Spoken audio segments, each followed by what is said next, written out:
In today's video, I'm going to teach you how to edit permissions in Word. First, open your document in Microsoft Word on your desktop. This is where you will start making the necessary changes to your document's permissions. Look for the Word icon on your desktop or in your Start menu. Once you find it, double-click to open the application. After that, locate your specific document either within recent files or by navigating to the folder where it is saved. This step is crucial because you need the correct document open to edit its permissions effectively. You will see your document appear on the screen, ready for modifications. Next, go to the Review tab in the top ribbon menu. The ribbon is the series of tabs and tools that run along the top of the Word window. Click on the Review tab, which is typically located towards the center of the ribbon. This tab contains all the necessary tools for reviewing and editing your document. By selecting this tab, you prepare to adjust the permissions for your document. This step is important because it sets the stage for controlling how others interact with your document. Now click on Protect and select Restrict Editing from the dropdown. A sidebar panel will open on the right side of your screen. You can find the Protect option in the Review tab, usually towards the far right side of the ribbon. When you select Restrict Editing, a new panel will slide in, providing options for editing restrictions. This sidebar is essential because it gives you direct control over who can do what with your document. You will see various options that help you customize the permissions effectively. Check the box under 2, Editing Restrictions, which states, allow only this type of editing in the document. This action is crucial because it enables you to specify what kind of edits users can make. By checking this box, you are indicating that you want to restrict editing to a specific type, providing more control over the document's integrity. You will notice the options in the sidebar change, allowing you to tailor the editing permissions to your needs. Choose your restriction rule from the drop-down menu. The drop-down will present several options that dictate how users can interact with your document. Each choice is designed to meet different needs, so take a moment to consider which one best serves your purpose.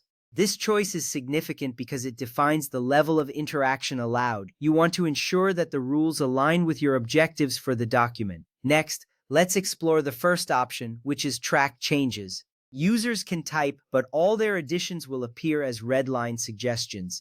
This option is useful when you want to allow input while still keeping a record of what changes have been made. It's great for collaborative projects where feedback is necessary. Users will see the changes highlighted, making it easier to review contributions.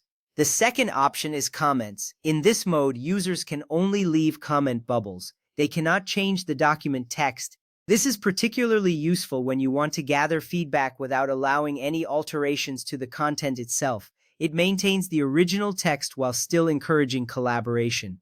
Users will find it easier to provide insights without the risk of altering the document. Moving on, the third option is Filling in Forms. This option locks the text but allows users to type data inside active form fields or check boxes. It's perfect for documents that require user input, such as surveys or applications. This approach ensures that the essential content remains unchanged while allowing the necessary entries.